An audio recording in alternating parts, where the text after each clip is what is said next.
Évangile de Jésus-Christ selon saint Jean.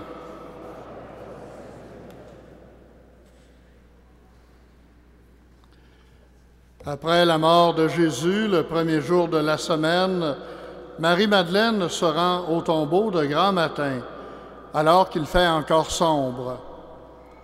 Elle voit que la pierre a été enlevée du tombeau.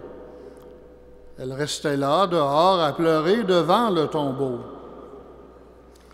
Elle se penche vers l'intérieur, tout en larmes, et à l'endroit où le corps de Jésus avait été déposé, elle aperçoit deux anges vêtus de blanc, l'un assis à la tête et l'autre aux pieds. Ils lui demandent « Femme, pourquoi pleures-tu » Elle leur répond « On a enlevé le Seigneur, mon Maître, et je ne sais pas où on l'a mis. » Tout en disant cela, elle se retourne et aperçoit Jésus qui était là, mais elle ne savait pas que c'était Jésus. Jésus lui demande « Femme, pourquoi pleures-tu? Qui cherches-tu? »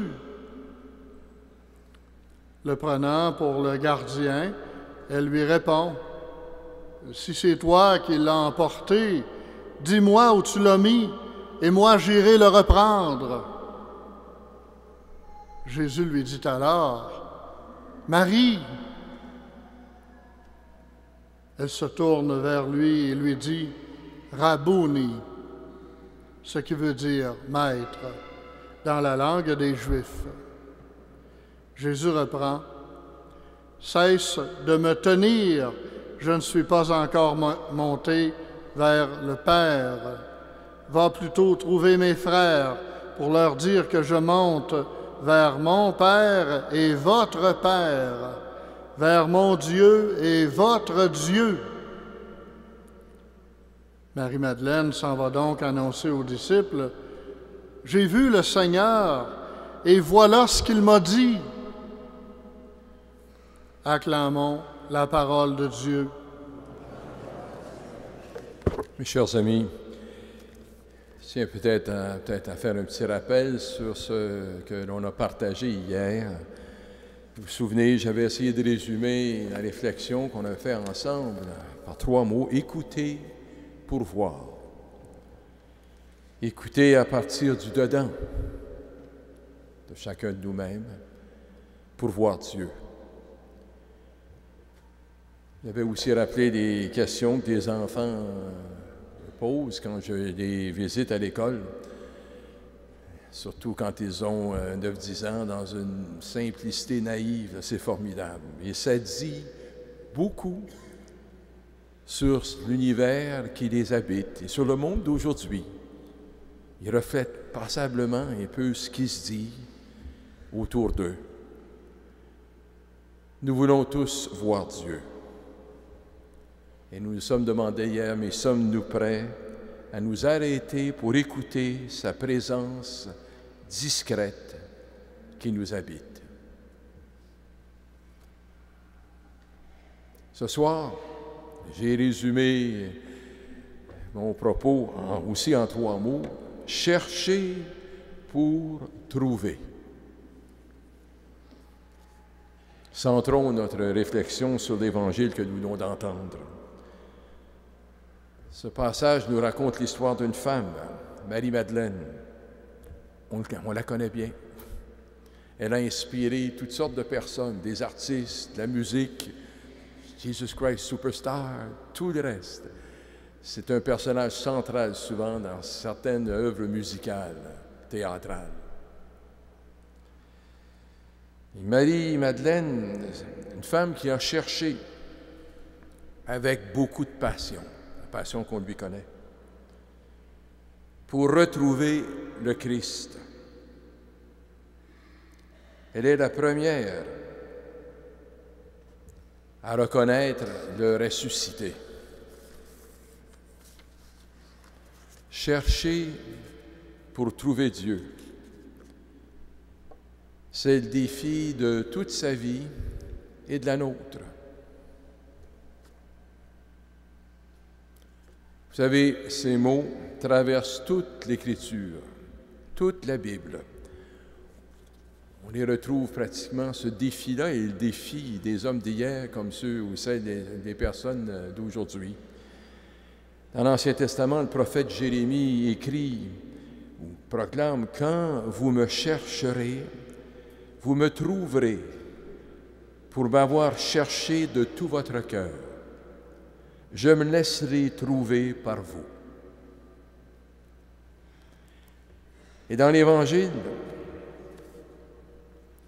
l'apôtre Jean rapporte cette question. Que cherchez-vous? C'est les premiers mots qu'il nous rapporte de Jésus dans son Évangile, au tout début. Puis il finit pratiquement, à la fin de son Évangile, plus ou moins avec les derniers mots, « Qui cherchez-vous? » Au début, « Que cherchez-vous? » Et à la fin, « Qui cherchez-vous? »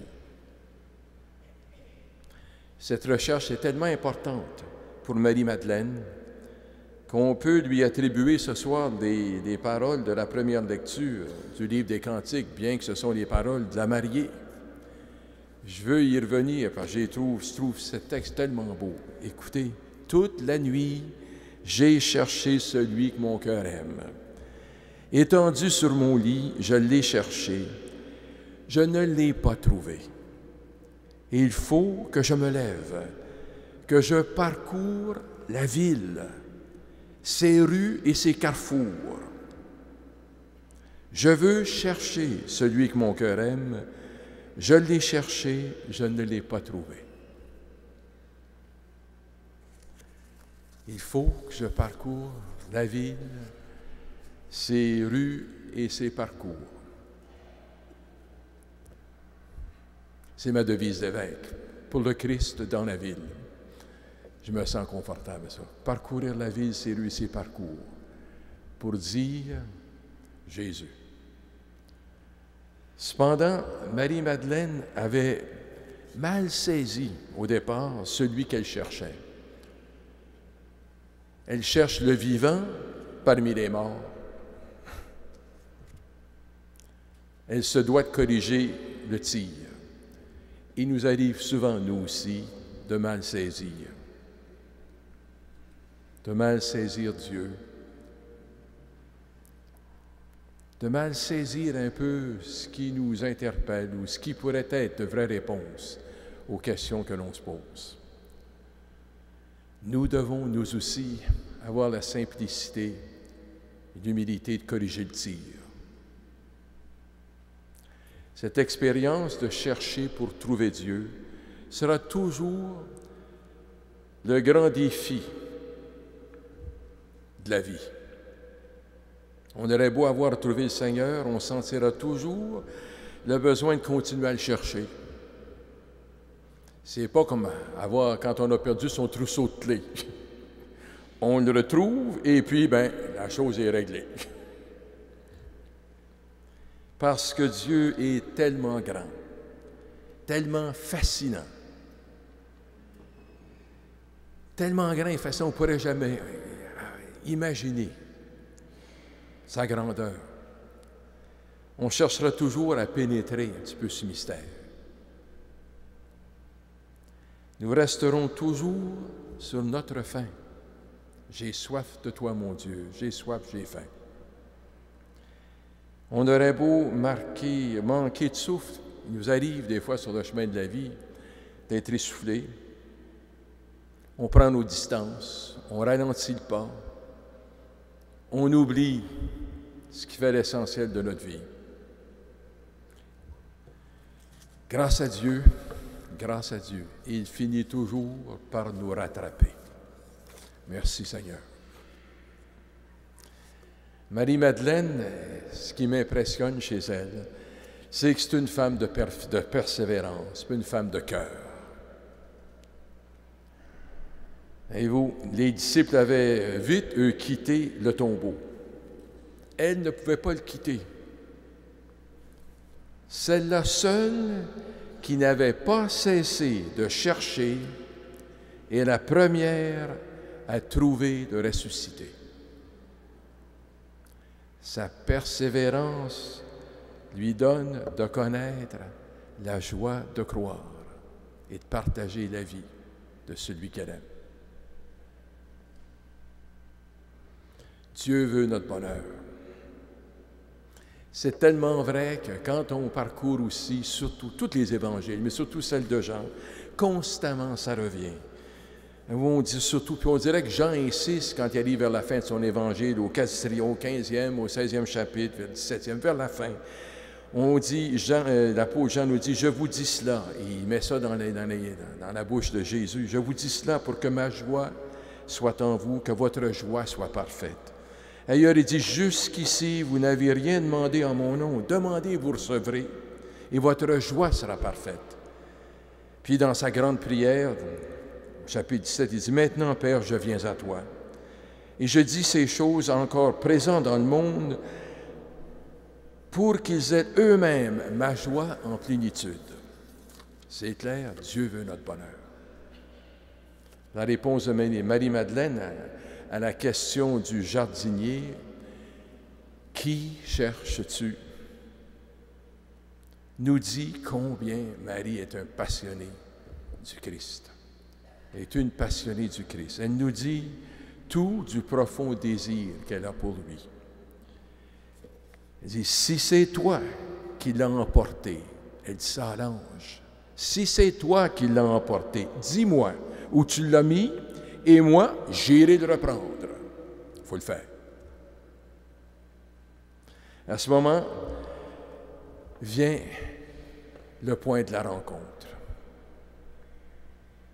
Jésus l'appelle par son nom, Marie. Quand on commande des jambes, on essaie, tu me reconnais, Marie, Marie.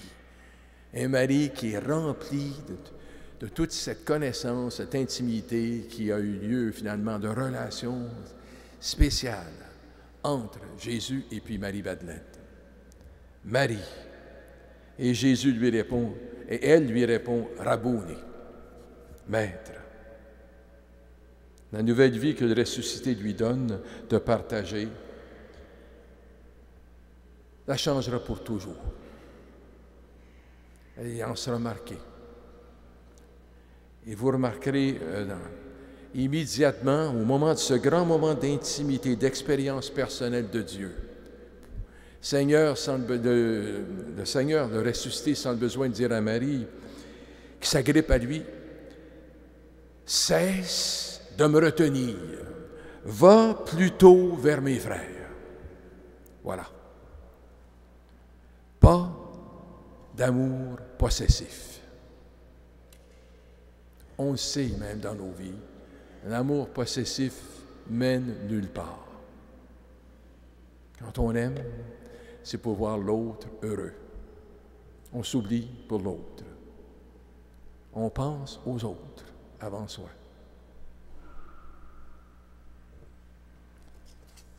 Pas d'amour possessif. Cesse de me retenir. Va vers mes frères. Marie-Madeleine est objet de l'amour du ressuscité qui ne connaît pas de limites et un amour qui n'impose pas de conditions.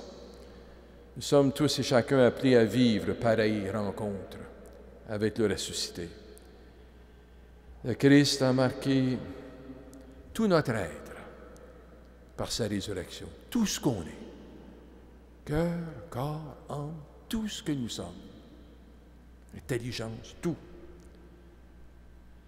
Dans sa résurrection, le Christ nous invite à reproduire son image par toute notre vie. Toute notre vie. Frères et sœurs du ressuscité, nous sommes appelés comme lui à être lumière et joie pour que renaisse la confiance au cœur du monde d'aujourd'hui.